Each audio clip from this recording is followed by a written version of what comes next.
तो कहानी की शुरुआत एक रहस्यमय वायरस से होती है जो हर इंसान को खत्म कर देता है। पर फिलिप मिलर पृथ्वी पर एक अंतिम इंसान बचा हुआ व्यक्ति है। वह पिछले 1 साल से अकेला रह रहा है और अधिक लोगों की तलाश के लिए अमेरिका घूम रहा है। वह हर एक राज्य में जाता है और खाली शहरों को मार्क करता है और संग्रहालयों से कलाकृतियां और महंगी पेंटिंग चुराता है। इंसानों को खोजने के असफल मिशन के बाद फिलिप अपने शहर टक्सन लौटने का फैसला करता है। फिर भी वह आखिरी प्रयास के रूप में वह हर बिलबोर्ड पर अलाइव इन टक्सन लिखता है। टक्सन में वह अपने लिए सबसे बड़ा घर चुनता है और उसे अपना नया घर घोषित करता है। और वह अगले कुछ दिन सभी प्रसिद्ध चित्रों, व्हाइट हाउस की एक चटाई, अपनी एक तस्वीर और अन्य वस्तु सजाने में बिताता है। लेकिन हर दिन सोने से पहले फिलिप हाथ की लकीरें घिसने के लिए भगवान से माफी मांगता है और चाहता है कि वो मृत्यु से पहले कम से कम एक लड़की से मिलवा दे। अगले दिन ऐसी ढेरों कारें हैं जिनका इस्तेमाल वो ड्राइव करने के लिए कर सकता है। वह अपने अंडरवियर में किराने की दुकान पर जाता है और बंदूक का उपयोग करके कांच फोड़ता है। केवल 1 साल में वो इंसानी रवैये को पूरी तरह से भूल गया है क्योंकि उसे सबक सिखाने वाला कोई नहीं है।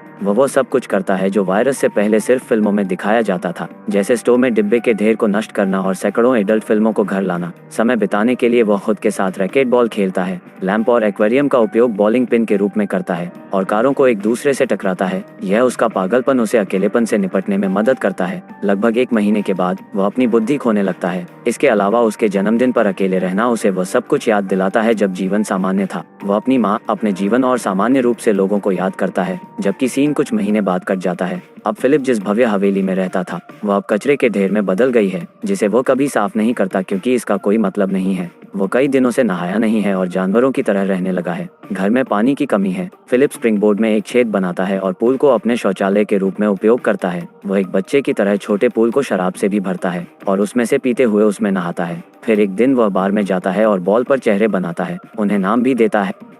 वो उनसे ऐसे बात करता है जैसे वे उसके असली दोस्त हों, बस यह महसूस करने के लिए कि वह अकेला नहीं है। रात में वह एक बॉल को कपड़े की दुकान पर लाता है और एक पुतले से बात करता है जैसे वह उसे पसंद करता है। और जब उसका हाथ टूट जाता है तो फिलिप अपना दिमाग खो देता है। फिर वो फैसला करता है कि वह अब और नहीं जीना चाहता और वो पहाड़ी पर जाता है। वह अपने सभी बॉल फ्रेंड्स को हमेशा के लिए याद रखने का वादा करते हुए उन्हें विदाई देता है। फिर वह अपनी कार को पूरी गति से चट्टान की ओर लाता है, लेकिन अचानक वह दूर से धुआं उठता हुआ देखता है और टकराने से पहले कार को रोक देता है। फिलिप को अपनी आंखों पर विश्वास ही नहीं हो रहा है और वह तुरंत धुएं का पीछा करता है और वह तक पहुंचता है और उसे कुछ ऐसा दिखाई देता है जिसे देखने के लिए वह पिछले 1 साल से भीख मांग रहा था। किसी ने अपनी ब्रा को धूप में सुखाने के लिए छोड़ दिया है। फिलिप उसकी गंध लेता है और वह इतना हैरान हो जाता है कि वह बेहोश हो जाता है। जब वह उठता है तो देखता है कि एक खूबसूरत लड़की उसे गोद में लिए हुए है। वह बहकावे में आकर उसकी इच्छा पूरी करने का वादा करती है और उसे चूम लेती है। फिलिप आनंद ले रहा है, पर वह उठता है और उसे पता चलता है कि वो सपना देख रहा था। उसके सामने वाली लड़की बदसूरत तो नहीं पर उम्र में बड़ी होती है।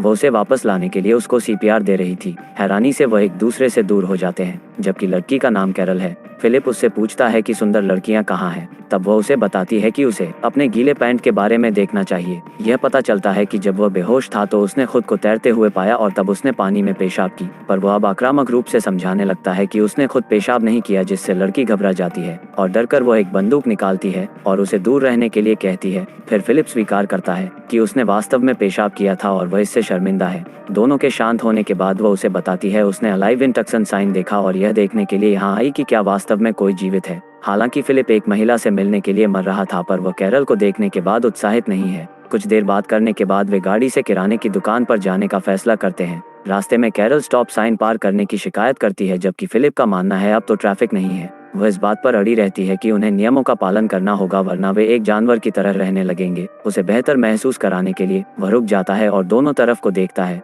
यह बताता है कि कोई भी सड़क पार नहीं कर रहा है। जब वे किराने की दुकान पर आते हैं तो फिलिप पार्क में विकलांग लोगों की जगह पर गाड़ी लगाता है, तो कैरल उससे फिर से बहस करती है। पर फिलिप जोर देकर कहते हैं कि विकलांग लोगों के पास अपनी कार पार्क करने के लिए बहुत सारी जगह है। जब कैरल अभी भी उसे कहीं और पार्क करने का आग्रह करती है तो वो गाड़ी को स्टोव में घुसा देता है। उसके बाद वो घर आते हैं और कैरल उसके रहने के तरीके से नफरत करती है। उसके पास 2 स्विमिंग पूल हैं, एक में उसका पॉटी और दूसरे में कचरा भरा है। तब कैरल ने उस पर पेंटिंग चुराने का भी आरोप लगाया, हालांकि उन्हें पता है कि वह अब किसी की नहीं है। घर के दौरे के अंत तक फिलिप उसे अपने टेंट में वापस जाने के लिए कहता है। अगली सुबह फिलिप कैरल को उसकी घर की सफाई करते हुए दिखती है। वह उसे दुकान से सफाई का सामान लेने के लिए उकसाती है क्योंकि उसे इंसानों की तरह जीना शुरू करना पड़ेगा। रात में फिलिप अपने बॉल फ्रेंड्स के पास जाता है और कैरल के बारे में शिकायत करता है। उसे ऐसा लगता है कि वे एक विवाहित जोड़े हैं जिन्हें तलाक लेने की सख्त जरूरत है। अगली सुबह वह रहने के लिए बगल के घर में आती है। वह उसे दूर भगाने की कोशिश करता है लेकिन कैरल जिद्दी है और एक जवाब के रूप में फिर फिलिप अपनी पैंट उतार देता है। वह सोचती है कि वे चुने हुए लोग हैं जिन्हें पृथ्वी को फिर से आबाद करने का कर्तव्य दिया गया है। फिलिप का कहना है कि वह उसके साथ नहीं सोएगा भले ही वह पृथ्वी पर आखिरी महिला हो।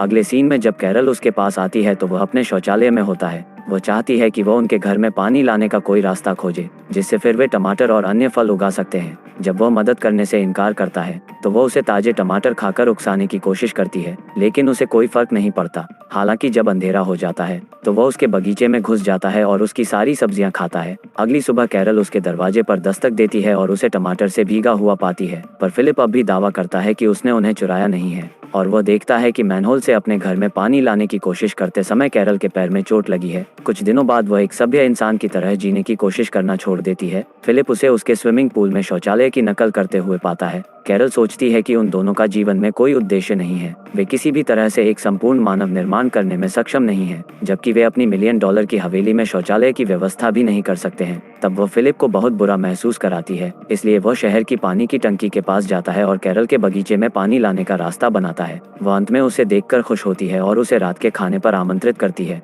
रात में फिलिप लंबे समय के बाद अच्छे खाने का आनंद लेता है और फिलिप का कहना है कि वह अब उसके साथ सोने के लिए तैयार है। हालांकि कैरल शादी से पहले प्यार नहीं करना चाहती। शुरू में फिलिप हंसता है, यह सोचकर कि वह एक मजाक है, लेकिन वह गंभीर हो जाती है। अंत में वे अगले दिन शादी करने का फैसला करते हैं। अगले सीन में वे चर्च में अपनी मन्नतें कह रहे हैं, लेकिन फिलिप को लगता है कि यह आवश्यक नहीं है। पर जब वे चर्च से बाहर निकलते हैं तो मेहमानों की भीड़ उनका स्वागत करती है। फिलिप को पता चलता है कि उसने गलती की है तो वह चिल्लाता है। फिर वह अपने बिस्तर पर उठता है और पता चला कि यह एक सपना था। यह सुनिश्चित करने के लिए खिड़की से बाहर देखता है जबकि दुनिया अभी भी मर चुकी है। इसके बाद आखिरकार शादी का दिन आता है। कैरल सजावट और केक तैयार करती है जबकि फिलिप को उनके लिए रिंग लाने का काम सौंपा जाता है। हालांकि रिंग लाने के बजाय वह अपने बॉल फ्रेंड्स के लिए एक बैचलरेट पार्टी रखता है। एक पार्किंग जगह में चीजों को आग लगा देता है, यहाँ तक कि वह पुतले को अलविदा कहने भी जाता है और उसे बताता है कि वह हमेशा उसके जीवन का प्यार बनी रहेगी। रात में वह चर्च जाता है जहाँ कैरल ने एक रिकॉर्डिंग तैयार की है जो उनकी शादी को अंजाम देगी।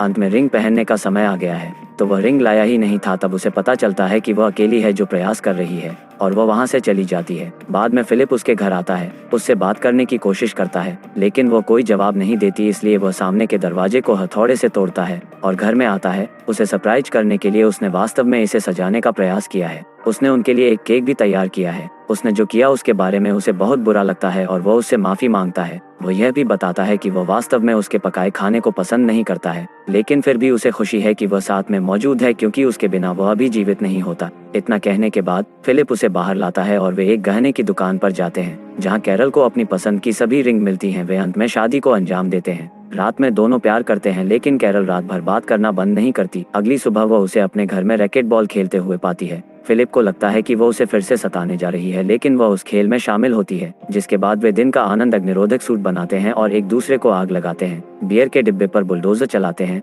और फिलिप की पूर्व प्रेमिका से मिलने जाते हैं। उसके पति पर ट्राई मारने के लिए कैरल उसे पीटने लगती है। पहली बार फिलिप खुश है कि उसने उससे शादी की और सोचता है कि उनका जीवन अब बेहतर हो सकता है।